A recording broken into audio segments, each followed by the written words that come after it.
Welcome back, America. Amanda, I feel going into this Labor Day, I just have a smile on my face today, just seeing these stories and seeing these cases be settled, and also knowing the incredible work that Tristan and Jason did, and also the incredible sacrifices of everybody that blew the whistle and were literally punished relentlessly. This next couple is one of my favorites. They stuck together in the foxhole. FBI whistleblower Monica Shellenberger, as well as her husband Randy, who I get a kick out of on social media. Monica and Randy, great to have you on the show. Congratulations on winning the case. Good to have you on. Yeah, it was a long time coming. I mean, I started this back in the spring of 2018. Wow. And I started work with the National Instant Criminal Background Check System that does the federal gun background checks. Right. I'd started with them in 97 and we deployed NICS in 98.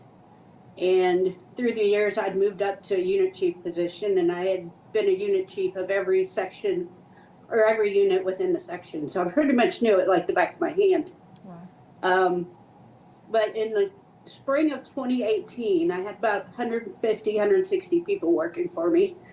That's amazing. And we did, if you got denied your gun check, you could appeal it. And that was one of the functions that my team did. Well, we're getting ready to go into a meeting, and my deputy assistant director came in 5 minutes before the meeting, and she says, I'm moving appeals to another section. And I was like, what? I mean, we had a backlog, but the section they were moving it to did fingerprint card checks. So I knew it was a bad decision. I questioned it for several months, and at one point was told I was going to be deemed insubordinate because I was saying, what about this? What about that? Did you think about this? So I finally filed as a whistleblower in 2019. In the spring, in January of 2022, they actually took me out of my unit chief spot, took my title, moved me to another section in the building, and instead of 160 people, I had 3 people. Wow. I'd been in an office for years. I got moved into a tiny little cube, and everybody looked at me like, what have you done? And I hadn't really done anything. They just moved me. And I think a part of it was because I had filed as a whistleblower.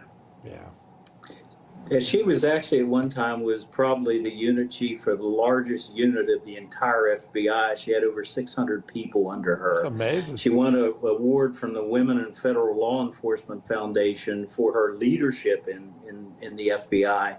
And now she's in a cubicle leading 3 people. It was humiliating. Yeah.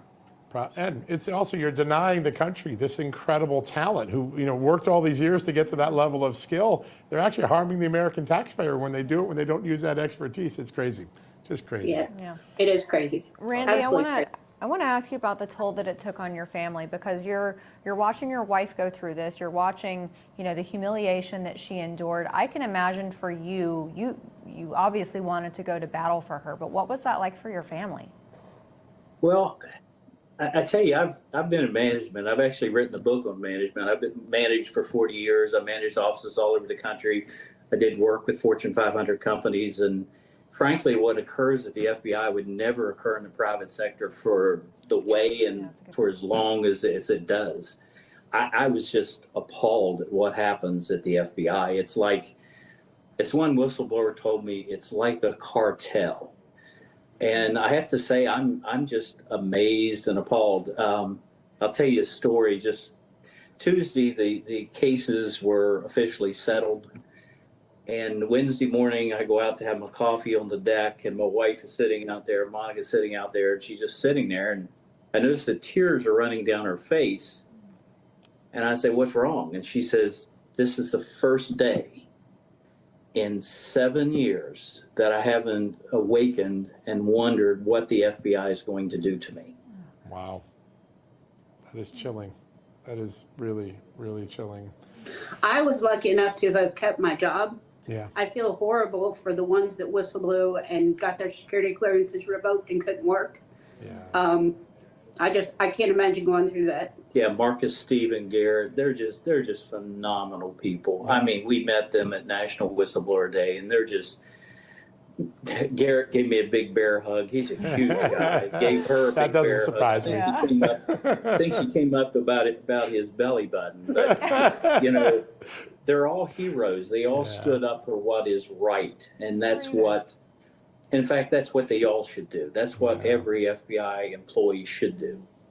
Well, somewhere I think the biggest impact for me is it shouldn't take this long and it shouldn't be this hard. Especially when you've pretty much got a black and white case, which I did, because they ended up moving the work back into my unit. Yeah, they literally told the employees basically the same reasons why she said that it was a terrible decision. And they said it was a stupid decision and never should have been moved in the first place. Wow. But the fact is that they wasted millions of dollars. Of course they did. Both moving the work and then moving it back. And of course, taxpayers pay for that. Yeah, it is amazing. Somewhere tonight, someone's out watching this show. They're going to go into government service.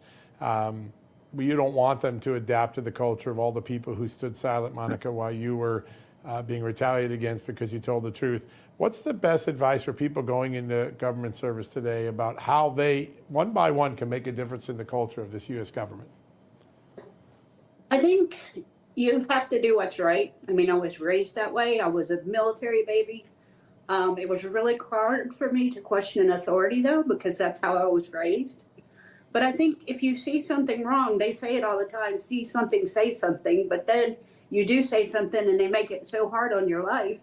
I mean, this is very stressful. And at the National Whistleblower Day, they were talking about how traumatic it is. And it shouldn't be that way. Yeah, it's a great point. Great point. I keep thinking of the story of King David in the Bible, and I keep thinking of what you all have been through. And I think about the fact that when God made David king, he didn't give him a crown, he gave him Goliath. And I feel like what you guys have been through, you and the other whistleblowers, you had to slay Goliaths to get here. Do you feel like on the other side of things that some good came out of it? I do.